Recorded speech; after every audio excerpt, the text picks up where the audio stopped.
Baik, bismillahirrahmanirrahim. Assalamualaikum warahmatullahi wabarakatuh dan selamat sejahtera. Okey, apa khabar pelajar-pelajar sekalian? Saya harap kamu semua sihat dan masih bersemangat untuk meneruskan sesi PDPR. Okey, hari ini kita akan mempelajari satu tajuk yang baru.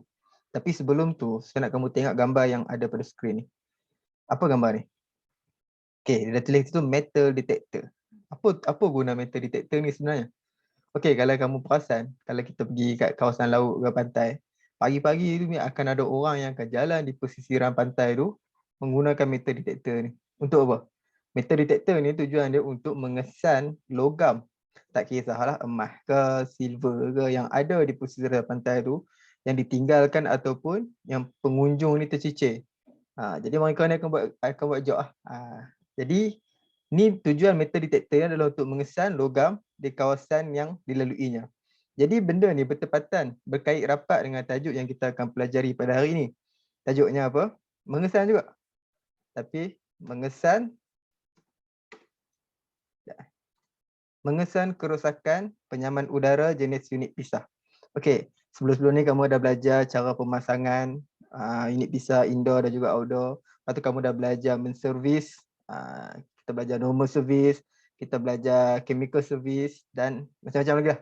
Jadi hari ini kita akan teruskan lagi dengan mengesan kerosakan penyaman udara jenis unit pisah. Okey, contohlah nanti bila kamu dah bekerja satu hari nanti, kamu punya pelanggan call bagi tahu, cik, saya punya penyaman udara ni rosak.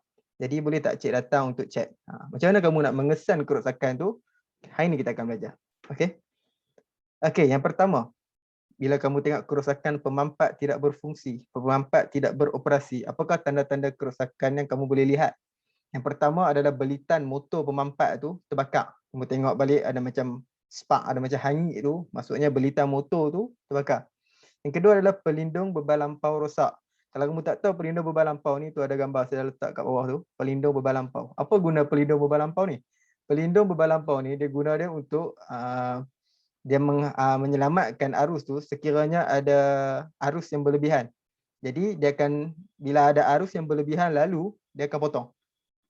Itu tujuan pelindung bebal lampau. Yang seterusnya kamu tengok pemuat motor memampat rosak. Kapasitor dekat motor tu rosak. Seterusnya termostat rosak. Seterusnya bekalan voltan rendah. Okey, bila voltan tak cukup, pemampat ni memang takkan boleh beroperasi lah kerana pemampat ni dia memerlukan voltan yang tinggi untuk menggerakkan pemampat.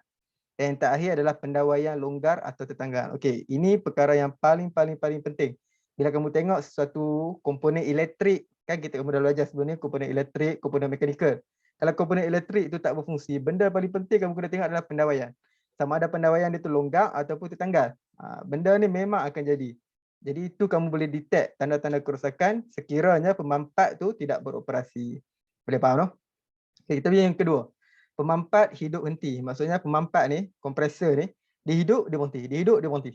Kenapa? Macam mana kamu nak tahu tanda-tanda kerosakan dia? Yang pertama adalah pelindung bebal lampau rosak. Kita tengok balik gambar pelindung bebal lampau. Lepas tu bekalan voltan rendah. Okay. Bekalan voltan yang macam yang saya cakap tadi, pemampat ni dia perlukan voltan yang tinggi untuk menggerakkan pemampat tu, untuk menghidupkan pemampat tu. Jadi bila voltan yang sampai, orang kata karen tak cukup, kita orang kampung kata karen tak cukup. Bila karen tak cukup, pemampat tu tak boleh nak hidup. Dia hidup berhenti. Dan yang terakhir adalah sebab pemeluak kotor. Ini betul lah. Bila pemeluak kotor ni, dia akan menghalang lah pemampat tu untuk bekerja dengan lebih baik. Seterusnya yang ketiga, unit bergegar. Bila kamu pergi, kamu on, kamu tengok unit ni bergegar. Apa tanda-tanda kerosakan dia? Pertama, motor kipas terkeluar dari jajaran pusingannya semasa berpusing dan cagak longgar. Okey. Bila kamu pergi belakang, kamu tengok ni kat outdoor lah, outdoor unit. Motor kipas ni dia terkeluar daripada dia punya landasan dia. Sebab tu dia bergegar. Sebab dia tak duduk pada kawasan dia. Dan cagak ni benda apa? Cagak ni kalau kita bahasa mudah kita faham dia mounting lah. Dia punya mounting dia tu, dia punya tapak dia tu longgar. Sebab tu dia bergerak. Tengok yang kedua bahagian dia, cagak pemampat longgar. Pemegang pada pemampat tu pun longgar. Benda tu pun akan mengakibat kepada unit dia bergegar. Dan yang terakhir adalah bilah kipas bengkok. Okey, kalau kita tahu bilah kipas ni dia berputar. Jadi bila ada bengkok, sama ada terkena batu ke, terkena binatang ke, bila dia bengkok, dia jadi pusingan dia tu tak sempurna. Bila tak sempurna, sebab itulah dia bergerak.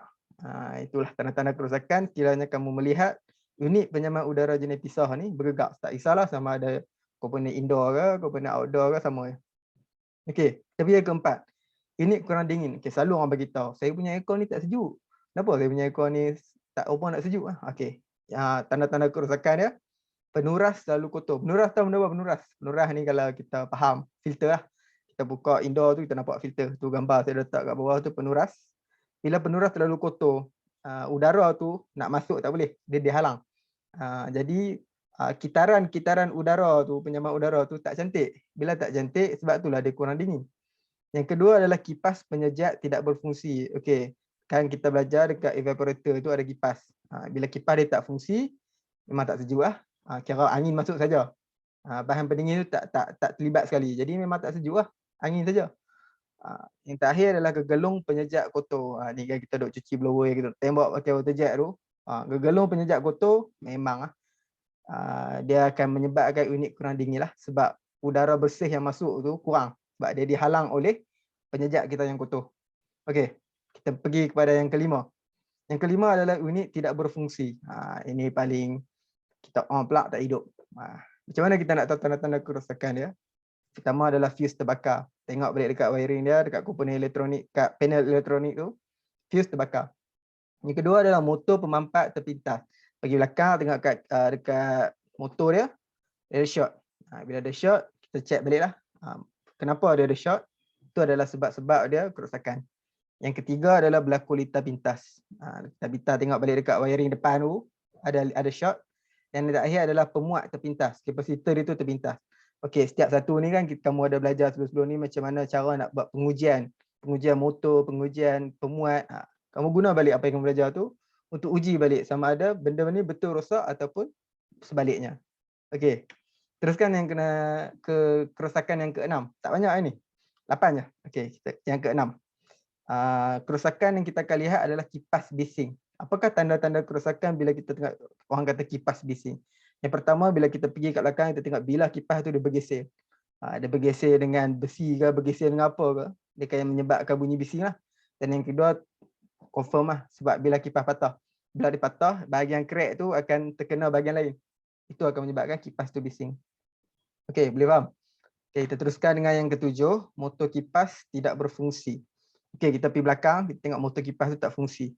Apakah tanda-tanda kerosakan dia? Dekat motor ni kan kita ada belitan dia. Belitan motor kipas tidak berfungsi, itu satu. Yang kedua, pemuat motor kipas tidak berfungsi. Kapasitor dia ada dekat motor. Kapasitor ada dua, satu dekat motor, satu lagi dekat kompresor. Tengok dekat motor sebab dia bagi tahu kerosakan dia adalah pada motor kipas. Jadi kamu tengok pemuat pada motor kipas tu fungsi atau tak fungsi. Yang ketiga, pendawaian longgar atau tertanggal. Tengok balik wiring dekat motor tu, longgar ke, tertanggal ke, macam mana ke, itu tanda-tanda kerosakan dia. Dan yang terakhir adalah sis pilihan rosak. Ini adalah tanda-tanda bila orang bagi tahu, bila kita tengok motor kipas tidak berfungsi. Jadi kamu kena ingat semua benda ni. Bukan saja ni bagi, tulis nota dan ingat. Dan yang terakhir kita belajar pada hari ini, kipas hidup tetapi pemampat tidak beroperasi. Bila kamu on aircon, kipas belakang pusing. Tapi bila kamu letak telinga dekat kompresor tu, tak hidup. Dia tak bergerak. Kenapa? Tanda-tanda kerosakannya adalah pertama, termostat rosak. Cek balik termostat dia. Yang kedua adalah pendawaian dia longgar atau tertanggal. Macam saya cakap tadi, bila kait dengan wiring je, kamu mesti kena cek pendawaian dia. Tak longgar, tertanggal. Dua tu. Mesti akan jadi. Yang ketiga, pemuat motor pemampat rosak. Kan saya beritahu tadi, kapasitor ada dua. Satu dekat motor kipas, satu dekat motor pemampat, kompresor. Cek balik pemuat tu, buat pengujian balik macam kita belajar sebelum-sebelum ni. Macam mana nak buat pengujian kepada motor. Cek balik sama ada motor pemampat tu okey ataupun rosak. Yang seterusnya adalah pelindung bebal lampau rosak. Yang kita tengok tadi awal tadi. Bebal lampau tu cek balik guna multimeter. Dan yang akhir sekali bekalan voltan rendah. Ini paling penting. Sebab kipas tu nak hidup, dia tak memerlukan voltan yang tinggi, setinggi pemampat. Sebab tu bila kita on, kipas boleh pusing. Tapi pemampat tak boleh pusing. Sebab pemampat ni dia perlukan voltan yang sangat tinggi untuk menghidupkannya. Okey, boleh tahu tu. Okey, untuk rumusan, saya rumuskan balik apa yang kita belajar hari ini. Hari ini kita belajar mengenai mengesan kerosakan secara umum penyaman udara jenis unit pisah. Kamu tengok balik ada 8 tadi yang kita sentuh. Yang pertama, pemampat tidak beroperasi. Yang kedua, pemampat hidup, lepas tu berhenti. Yang ketiga, unit bergegar. Yang keempat, unit kurang dingin. Yang kelima, unit tidak berfungsi langsung. Yang keenam, kipas bising. Yang ketujuh, motor kipas tidak berfungsi. Dan yang ke-8, kipas hidup tetapi pemampat tidak berfungsi. Jadi kamu salin ke 88 ni, dan kamu buat pembacaan dan kamu bagi faham. Sekiranya ada bahagian yang tidak faham, kamu boleh direct hubungi saya. InsyaAllah saya boleh terangkan. Ataupun kamu hubungi guru kamu, Cikgu Aisyah dan juga Cikgu lagi seorang tu, Cikgu Hasmi. Cikgu Hasmi. Dan mereka boleh tolong juga sekiranya kamu ada bahagian kamu tak faham. Okey, sebagai penutupnya, ada satu kata-kata hikmah ni untuk kamu renungkan. Kesalahan pertama adalah pengalaman. Kesalahan yang sama adalah pilihan. Renung-renungkan dan selamat beramal. Jadi itu saja daripada saya. Semoga kamu sentiasa bersemangat untuk PDPR ni. Sekian. Wabillahi taufiq wal hidayah. Wassalamualaikum warahmatullahi wabarakatuh. Terima kasih.